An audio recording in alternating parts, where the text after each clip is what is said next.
Bismillahirrahmanirrahim. Baiklah ya, karena kemarin kita sudah bahas bab 2 tentang permasalahan sosial. Sekarang marilah kita lanjutkan kembali. Ya, minggu belakang kita itu bahas masalah pengertian masalah sosial, teori permasalahan sosial, masalah kemiskinan. Nah, sekarang kita lanjutkan tentang kriminalitas sebagai masalah sosial. Baiklah ya, ada baiknya dan lebih bagusnya sebelum kita memulai kelas daring ini, marilah kita membaca lafaz basmalah. Bismillahirrahmanirrahim. Ya, perhatikan ya buat siswa-siswi kelas 11. Kita mulai tentang kriminalitas sebagai masalah sosial. Baiklah, kita bahas masalah kriminalitas. Kriminalitas dan penyimpangan berbeda. Kenapa berbeda? Penyimpangan sosial merupakan kegagalan untuk menyesuaikan diri dengan norma-norma sosial. Nah, penyimpangan sosial adalah perilaku non-kompromis yang tidak disetujui masyarakat atau kelompok sosial, baik perilaku tersebut melanggar hukum ataupun tidak. Perilaku menyimpang banyak ragamnya, dari mulai perilaku ekstrinsi hingga perbuatan kriminal. Sementara itu, kriminalitas adalah satu bentuk penyimpangan, khususnya perilaku yang melanggar hukum pidana tertentu. Demikian, tidak semua penyimpangan adalah kejahatan. Penyimpangan menjadi kejahatan ketika lembaga kemasyarakatan menunjuk penyimpangan tersebut sebagai perilaku yang melanggar hukum atau undang-undang. Nah, contoh kita banyak lihat di lingkungan di lingkungan sekitar masyarakat sehari-hari. Contohnya ini kenakalan remaja seperti bawa motor ugal-ugalan, ya knalpot motornya racing.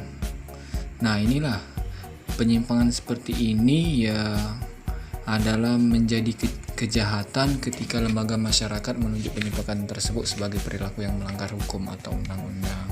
Kalau kita bahas masalah melanggar hukum atau undang-undang, ya barang tentu ya sudah pasti melanggar hukum dan undang-undang ketika motor asli itu kan kayak itu dirubah knalpotnya menjadi knalpot racing, itu jelas melanggar undang-undang. Kita lanjutkan. Beberapa faktor yang mendorong timbulnya kejahatan. Ini beberapa faktor yang mendorong timbulnya kejahatan. Pertama, terjadi perubahan sosial, ekonomi, dan politik. Nah, ini perubahan sosial, ekonomi, dan politik karena kita telah bahas sebelumnya masalah sosial, ekonomi, dan politik. Contoh politik, ya ketika perbedaan politik, apalagi sampai perbedaan politik itu ya sampai caci maki, fitnah, dan sebagainya. Padahal ya contoh ya ini kita langsung pada contoh ya perbedaan politik yang bisa menyebabkan timbulnya kejahatan. Seperti si A misal punya pilihan yang warna apalah pokoknya warna abu-abu kayak itu. Yang si B punya pilihan warna hitam. Nah, ketika perbedaan ini ya tidak disikapi dengan ya saling dewasa kayak itu, cerdas, maka bakal bisa menimbulkan kejahatan. Ya, contoh ya yang paling sederhana. Ya, caci maki. Ngapa nak pilih yang itu tuh jahat. Yang itu tidak bagus, cara mimpinya jelek dan sebagainya. Yang balas pula yang si B yang macam-macam lah itu yang bisa menyebabkan kejahatan. Bahkan bisa timbul ya sikap saling membunuh. Contoh pernah terjadi di Empat Lawang waktu pemilihan bupati. Itu kan pernah ya ada konflik ya horizontal di situ. Terus pemerintahan yang lemah dan korup ya Nah, pemerintahan yang lemah dan korup ini ya luar biasa dampaknya. Ya, yang barang tentu ya ketika pemerintahnya lemah, tidak tegas dan sebagainya, bahkan pemerintahannya itu cenderung pada ya sikap ya kejahatan keraputi lah ini nih. Ya, korupsi, pejabat-pejabat korupsi, DPR banyak yang korupsi dan sebagainya, maka bakal timbul ya masyarakat itu tidak mempercayai lagi pemerintah. Ketika masyarakat tidak lagi mempercayai pemerintah, ya inilah bakal dapat menyebabkan gejolak kayak itu, gejolak perlawanan antara masyarakat dan pemerintah. Ini besar, banyak terjadi di Timur Tengah dan sebagainya. Dan kita pernah tahun 98 perlawanan dari mahasiswa, ya karena menolak pemerintahannya kayak itu, karena tidak lagi percaya dengan pemerintahan. Yang ketiga, masalah kependudukan dan kesulitan ekonomi. Ya jelas ketika ada ya masalah kesulitan ekonomi, ya terkadang bagi yang tidak mampu berpikir panjang ya apalagi sampai terdesak, ya itu jelas seperti mencuri, merampok dan sebagainya. Itu gara-gara kesulitan ekonomi. Keempat, sikap mental yang keliru ya. Kalau sikap mental yang keliru ini jelas tidak mampu membedakan mana yang benar dan mana yang salah. Ya mentalnya sudah memang ditanamkan ya kejahatan itu menjadi perilakunya sehari-hari. Ini mental yang keliru bisa menyebabkan kurang model teladan dan orang yang dituangkan atau senior kurangnya ya. Ini bisa menyebabkan timbulnya kejahatan ketika kita tidak mempunyai panutan, suri teladan. Ini juga bisa menyebabkannya. Namun ya ketika kita mempunyai teladan yang baik, ya insya Allah kita akan ya terselamat ya dari sikap-sikap ingin melakukan kejahatan. Sekarang terdapat dua penjelasan teoretis tentang sebab timbulnya kriminalitas. Pertama, teori asosiasi diferensial dari Edwin H. Sutherland yang menyebutkan bahwa perilaku kriminal seperti halnya perilaku lainnya dipelajari sosialisasi ketika seseorang berinteraksi dengan orang yang melakukan kejahatan dalam suatu pergaulan yang intim. Kedua, teori ketegangan strain theory dari Robert Merton yang menyebutkan bahwa penyimpangan lebih mungkin terjadi ketika ada ketidaksesuaian antara tujuan yang dianggap baik oleh masyarakat dan cara untuk memperolehnya. Nah, penanggulangan segala bentuk tindakan kriminal dapat dilakukan dengan cara preventif. Ya, apa cara preventif ya? Sebelum kejadian, cara preventif itu ataupun setelah kejadian. Nah, setelah kejadian itu tindakan represif. Nah, kalau tindakan represifnya adalah cara penanggulangan dengan pola mencegah seperti imbauan atau penyuluhan ya, banyak-banyak sosialisasi kayak itu bagi-bagi pejabat-pejabat yang berwenang. Dan kita juga bisa melakukannya sebagai siswa, kita bisa ya melakukan imbauan kayak itu, mengobrol dengan teman-teman bahwa itu jahat, ya ini jahat kayak itu jangan dilakukan, yang itu bisa kita caranya kayak seperti itu. Cara represif itu seperti cara penanggulangan dengan pola keras. Ini ketika pola keras seperti penangkapan, pemenjaraan bahkan sampai pada penembakan atau ya pembunuhan lah kayak itu. Ya hukum mati bahasanya ketika sudah tahap pada pembunuhan ya, ketika kejahatannya memang luar biasa gitu. Kita lanjutkan lagi sekarang kesenjangan sosial sebagai masalah sosial. Nah, secara etimologis kesenjangan berarti tidak seimbang, tidak simetris atau berbeda. Terdapat dua bentuk kesenjangan, yaitu kesenjangan klasik dan kesenjangan baru. Kesenjangan klasik mencakup perbedaan kelas, status, kekayaan, dan prestis yang dimediasi oleh gender, pendapatan, dan pendidikan. Kesenjangan baru mengikuti kesadaran yang lebih besar atau kompleksitas global yang meningkat dan adanya rentang pilihan yang lebih besar seperti pola konsumsi, gaya hidup, dan dinamika identitas. Kesenjangan sosial.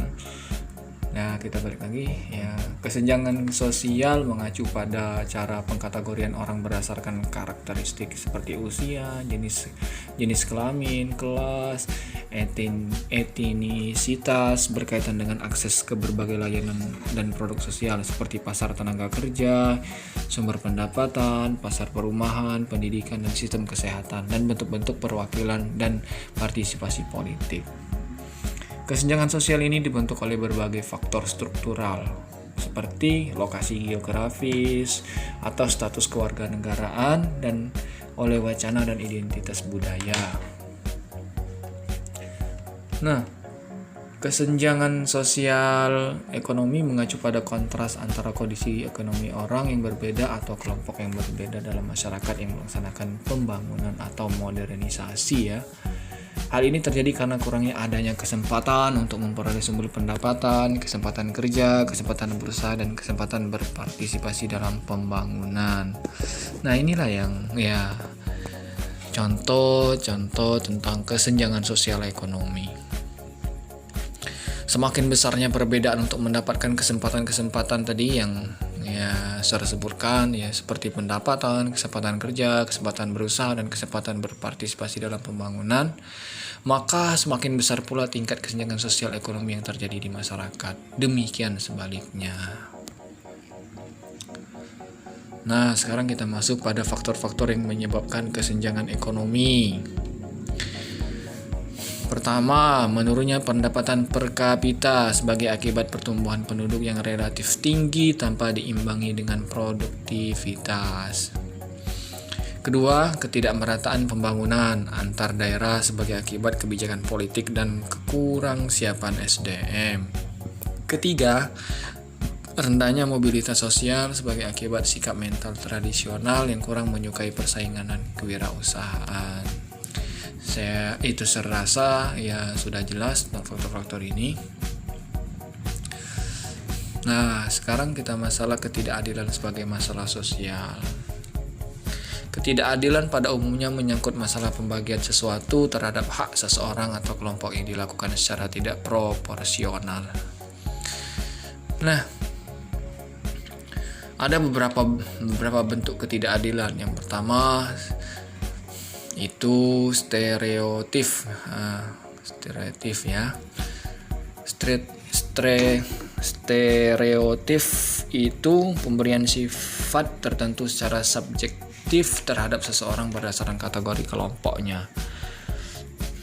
Stereotip merupakan salah satu bentuk prasangka ya, garis bawahi prasangka berdasarkan kategori ras, jenis kelamin, kebangsaan, dan tampilan komunikasi verbal maupun non-verbal.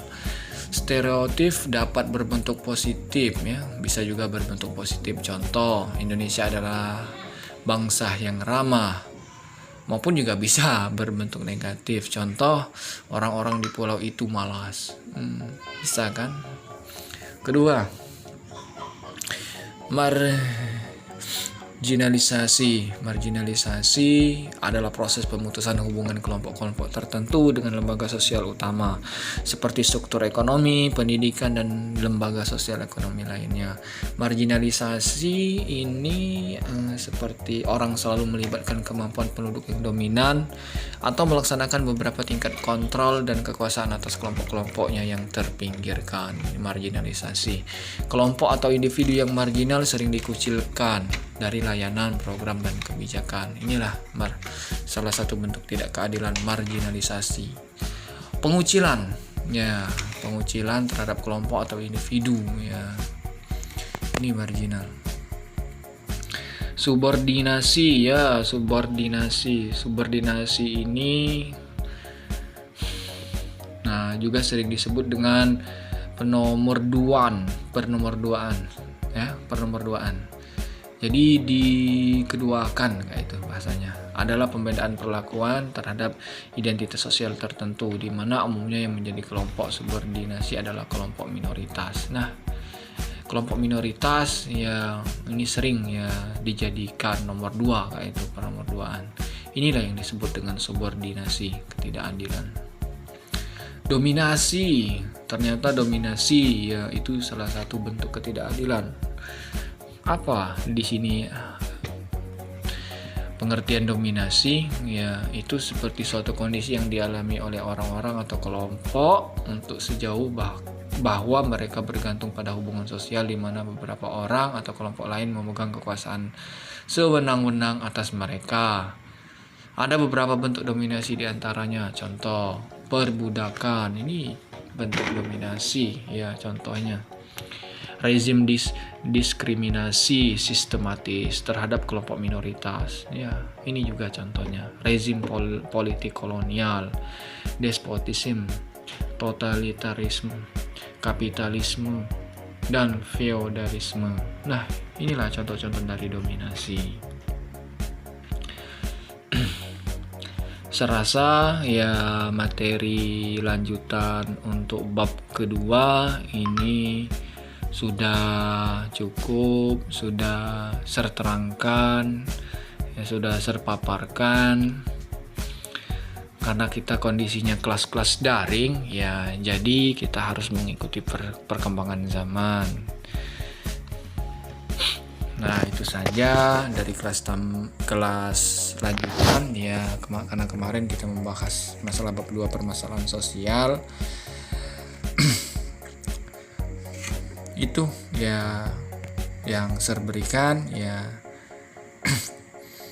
Semoga bermanfaat ya materinya dan ya dapat ya dipahami ya, itu karena ini juga akan bakal jadi bahan kita untuk ulangan.